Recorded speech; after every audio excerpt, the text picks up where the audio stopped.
So, hello everyone, and welcome back to my channel Psychology की पाठशाला. And today I am back with another very important topic. जैसा कि इसके पहले वाले वीडियो में भी मैंने एट्रीब्यूशन थ्योरी बताई थी. दैट वाज द कोवेरिएशन मॉडल, जो कि केली का था. तो इस वीडियो में I have brought also Fritz Heather का भी था. तो इस वीडियो में जो एट्रीब्यूशन थ्योरी है वो जोन्स एंड डेविस की है, राइट. एंड इसको क्या बोलते हैं, कॉरेस्पॉन्डेंट इन्फ्रेंस थ्योरी. तो इनकी जो एट्रीब्यूशन जो इन्होंने थ्योरी दी थी, that is the correspondent inference theory. ठीक है, तो ये छोटी थ्योरी है, but of course her cheese important होती है. जब आप यूजीसी नेट एग्ज़ाम में बैठते हो तो छोटी सी छोटी चीज़ भी आपको पता होनी चाहिए, आपको आनी चाहिए. And B it any attribution theory, आपको सारी ही थ्योरीज पता होनी चाहिए जितनी भी इम्पॉर्टेंट है. That is why I have brought, मैंने सिर्फ जो एट्रीब्यूशन थ्योरी इम्पॉर्टेंट है साइकोलॉजी रिलेटेड एंड बहुत ज़्यादा पूछ रहा है, that only I have brought अलग अलग बुक्स से. एंड यू नो, तो बिल्कुल इस वीडियो को आगे तक देखना, इस थ्योरी को कंप्लीट. अगर आपने कोवेरिएशन थ्योरी भी नहीं देखी है तो गो प्लेलिस्ट में है, उसको आप जाके देखो. Because if you visit my lectures videos, I think आपका एक एक टॉपिक प्रिपेयर हो जाएगा. इतना हर जगह से मैंने इंफॉर्मेशन कंपाइल करके एक वीडियो में मैं लेकर आती हूँ. एंड दैट इज़ वाई थोड़ा सा वक्त लग जाता है, यू नो, क्योंकि there are simultaneous things to do. तो इसलिए आगे तक देखना. एंड अगर अच्छा लगे तो प्लीज़ लाइक कर देना, शेयर करना, और लोग भी इससे देख सकें. सब्सक्राइब कर देना ताकि आपको पता लगता रहे मेरे वीडियोस जब भी आएंगे. And of course please comment करना if you want to study any topic. अगर कोई टॉपिक है जो आपको नहीं मिल रहा है या जो आपको प्रॉब्लम हो रही है, आप नहीं पढ़ पा रहे हो, आप पढ़ना चाहते हो, तो बिल्कुल कमेंट करना. So now let's start with this inference theory. तो ये जो थ्योरी है वो सबसे पहले किसने दी थी, ये इम्पॉर्टेंट होता है. तो Edward Jones and Keith Davis ने ये थ्योरी दिया था. एंड उन्होंने ये थ्योरी क्यों दी थी, ये बताने के लिए कि why people make the attributions they do. वो लोग ऐसा क्यों करते हैं.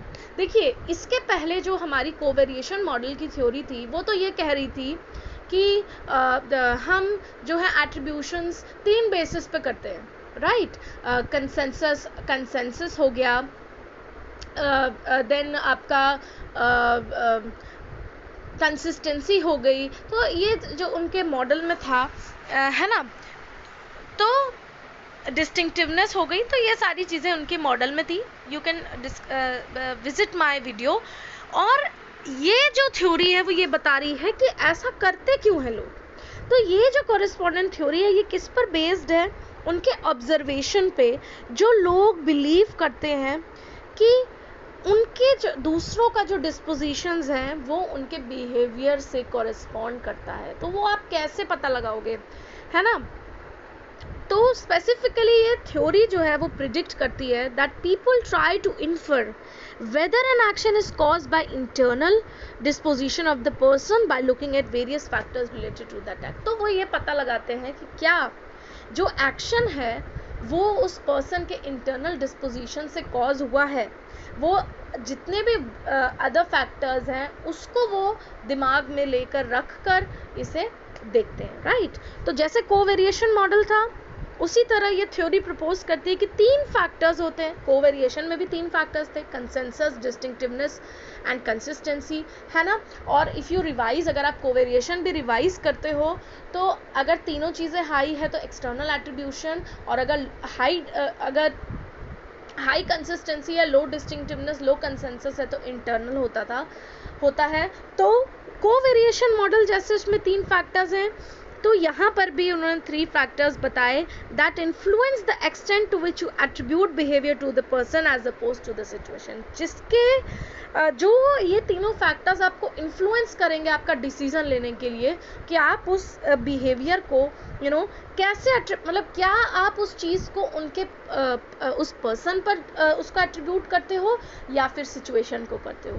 तो ये आप पता लगाने की कोशिश करते हैं, राइट। तो एट्रीब्यूशन क्या है, यही ना है कि हम क्या वो पर्सन के डिस्पोजिशनल टेंडेंसी है, क्या वो उसके अंदरूनी इंटरनल एट्रीब्यूशन है कि वो ऐसा कर रहा है, या फिर सिचुएशन उसे मजबूर कर रही है ऐसा करने के लिए, राइट।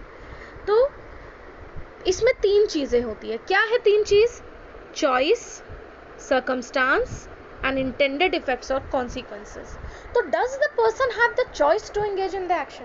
क्या उस सिचुएशन, क्या पर्सन के पास चॉइस है, क्या वो उसका चॉइस है कि वो किसी बिहेवियर में, अगर चॉइस है तो वो उसका इंटरनल डिस्पोजिशन है, लेकिन अगर वो चॉइस नहीं है that means of course situation ने उसको फोर्स किया है ना। उसी तरह is the behaviour expected based on the social role of circumstances? क्या वो बिहेवियर एक्सपेक्टेड है? अगर वो बिहेवियर एक्सपेक्टेड है तो बिल्कुल एक्सटर्नल हो गया, सिचुएशनली हो गया, right. And the third is intended, उसका कॉन्सिक्वेंसेस क्या है, उनके बिहेवियर के कॉन्सिक्वेंसेस क्या आते हैं।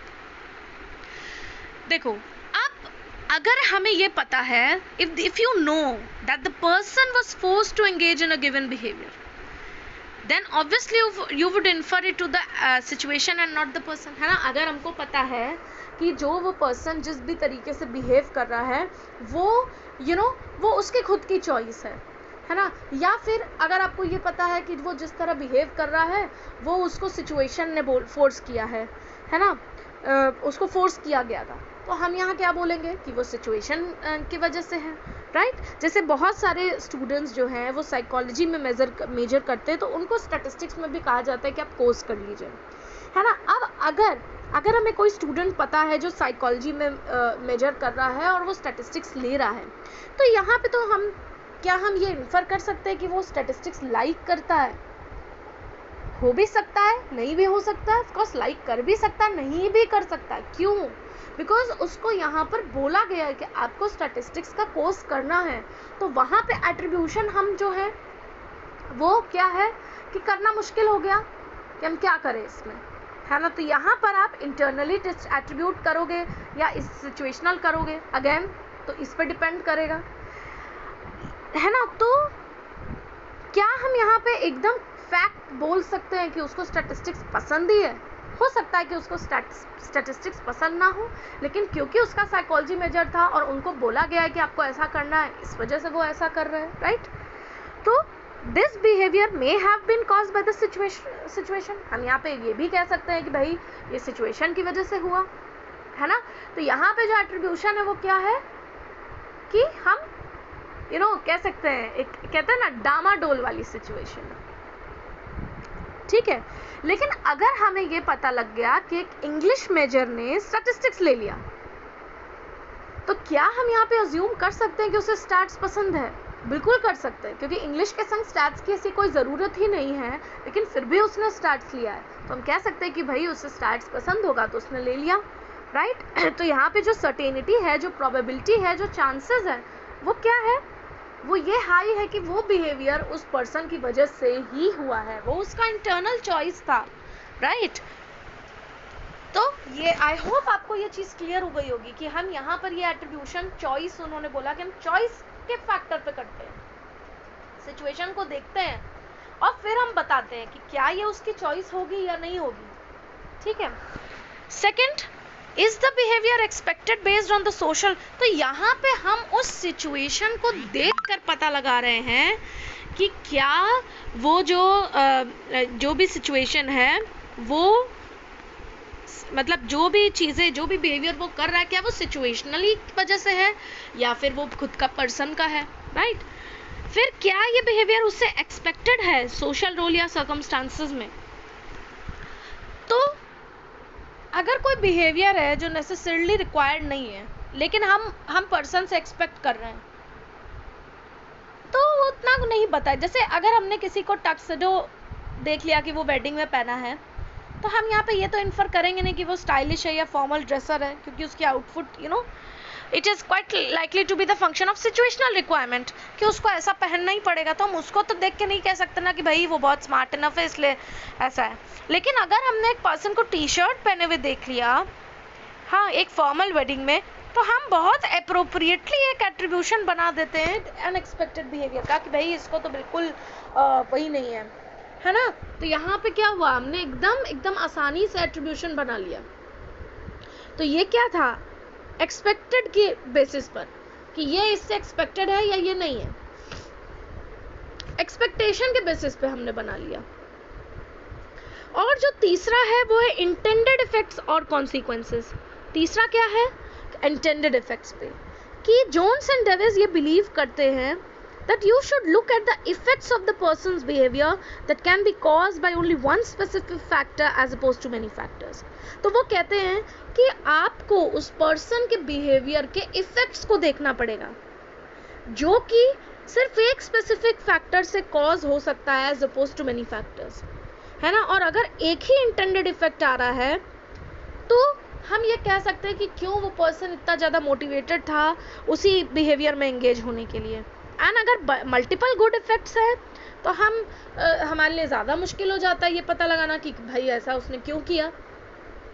तो ये तीन चीज़ थी। जैसे अगर एक फ्रेंड है, उसने एक रियली बोरिंग जॉब जो है डिसाइड की कि हम ले लेंगे, है ना, उसको कोई वो नहीं पता है, तो उसने क्यों जॉब लिया, प्रोबेबली बिकॉज उसको स्काई पसंद है। और दूसरा है, उसने इंटरेस्टिंग जॉब ली, चैलेंजिंग जॉब ली, जहाँ पे उसके बहुत सारे दोस्त हैं,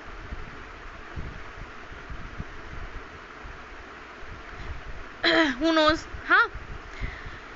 तो यहाँ पे एट्रीब्यूशन लगाना जो है बहुत डिफिकल्ट है, क्योंकि यहाँ पे ये बिहेवियर वैरायटी ऑफ फैक्टर्स से हो सकता है, ठीक है। तो किसी ने ऐसा लिया, किसी ने ये ले लिया, तो इसके क्या है, इंटेंडेड इफेक्ट्स देखिए आप कि उसके ऊपर कितने इफेक्ट पड़ रहे हैं। तो इन सम अगर हम इस थ्योरी के बारे में बात करें तो ये क्या बता रही है कि according to the correspondent influence theory we are best able to make a dispositional attribution and see people's behaviour as caused by their traits when the behaviour is freely chosen, not the function of expectation and clear common non-common effect। तो ये हम कह रहे हैं कि हम अच्छे तरीके से उसका एट्रीब्यूशन जो है डिस्पोजिशनल बना लेते हैं, है ना।